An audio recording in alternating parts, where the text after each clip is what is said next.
কোনো রাজনৈতিক দল বা গোষ্ঠী নয়, বরং নৈপুণ্য দিয়ে ক্রীড়াবিদদের দেশে প্রতিনিধি হওয়ার আহ্বান জানিয়েছেন প্রধানমন্ত্রী তারেক রহমান। সকালে ক্রীড়া ভাতার উদ্বোধনী অনুষ্ঠানে তিনি জানিয়েছেন, দেশপ্রেম, ইচ্ছার একাগ্রতা থাকলে সাফল্যের অগ্রযাত্রায় কেউ বাধা হয়ে থাকতে পারবে না। খেলাধুলাকে পেশা হিসেবে প্রতিষ্ঠা করতে সরকার খুব স্বল্প, মধ্য এবং দীর্ঘমেয়াদী পরিকল্পনা হাতে নিয়েছে বলেও জানিয়েছেন প্রধানমন্ত্রী। আর জানিয়েছেন, আগামী 30 এপ্রিল সিলেট থেকে নতুন করে স্পোর্টসের মাধ্যমে ক্রীড়া প্রতিভা অন্বেষণ কার্যক্রম শুরু হবে। শফিকুল হকের প্রতিবেদন।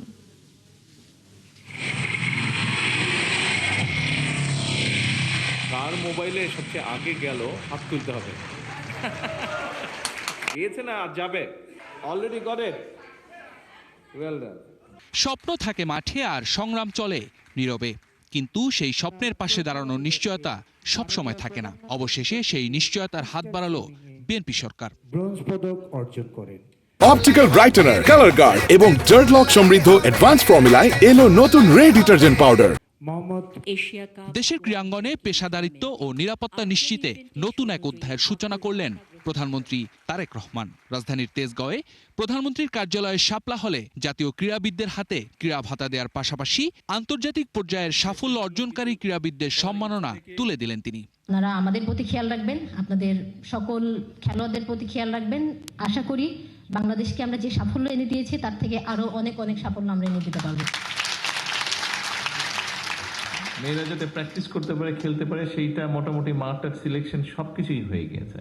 বেতন কাঠামোর আওতায় ক্রীড়া ভাতা খেলাকে পেশা হিসেবে প্রতিষ্ঠার পথে বড় পদক্ষেপ বলে মনে করেন সংশ্লিষ্টরা। এই কার্ড শুধু পরিচয় নয়, এটি ক্রীড়াবিদদের মর্যাদা ও ভবিষ্যৎ নিরাপত্তা নিশ্চয়তা দিবে।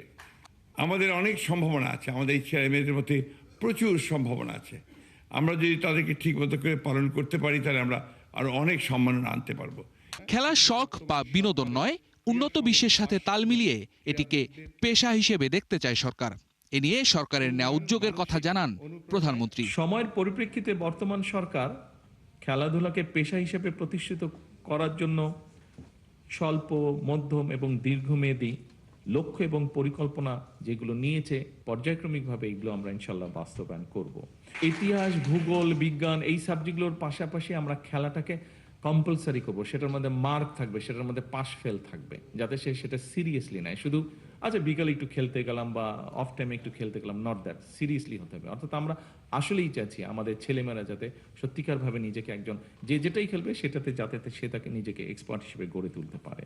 ক্রীড়া জগতে দেশকে মর্যাদার আসনে নিতে দল বা গোষ্ঠীর না হয়ে নৈপুণ্য দিয়ে দেশের প্রতিনিধি হতে ক্রীড়াবিদদের প্রতি আহ্বান জানান প্রধানমন্ত্রী। আমার মনে হয় কথা কম, কাজ বেশি করতে হবে, কথা কম, খেলতে হবে বেশি।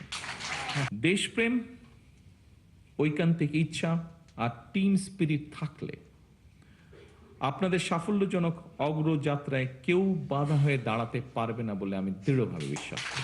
পেশাদার খেলোয়াড়ি জীবনে আপনারা কোনো রাজনৈতিক দল বা গোষ্ঠীর প্রতিনিধি নন, বরং ক্রীড়া নৈপুণ্য দিয়ে দেশের প্রতিনিধি হয়ে উঠবেন। আপনারা দেশের জন্য সম্মান বয়ে নিয়ে আসবেন, গৌরব বয়ে নিয়ে আসবেন। আপনারা দেশে বিদেশে বিজয় মালা বরণ করে বিশ্বে ক্রীড়া জগতে বাংলাদেশকে উচ্চতর মর্যাদার আসনে আপনারা প্রতিষ্ঠিত করবেন ইনশাআল্লাহ। চতুর্থ শ্রেণী থেকে খেলাধুলাকে বাধ্যতামূলক করার পরিকল্পনার কথাও বলেন সরকার প্রধান। জানান, আগামী মাস থেকে শুরু হচ্ছে নতুন করে স্পোর্টসের কার্যক্রম। 30 এপ্রিল সিলেট থেকে আমরা শুরু করতে যাচ্ছি নতুন করে স্পোর্টস। 7টা খেলা আমরা ডিসাইড করেছি। এই 7টা খেলায় কারা পারদর্শী, ধীরে ধীরে সেই প্রতিভাবানদেরকে আমরা বের করে নিয়ে আসবো ইনশাল্লাহ। এরপরে ঘরের ভেতরে না, ইনশাল্লাহ খেলার মাঠে দেখা হবে। আল্লাহ হাফেজ। শফিকুল হক, 71, ঢাকা। আল্লাহ হাফেজ।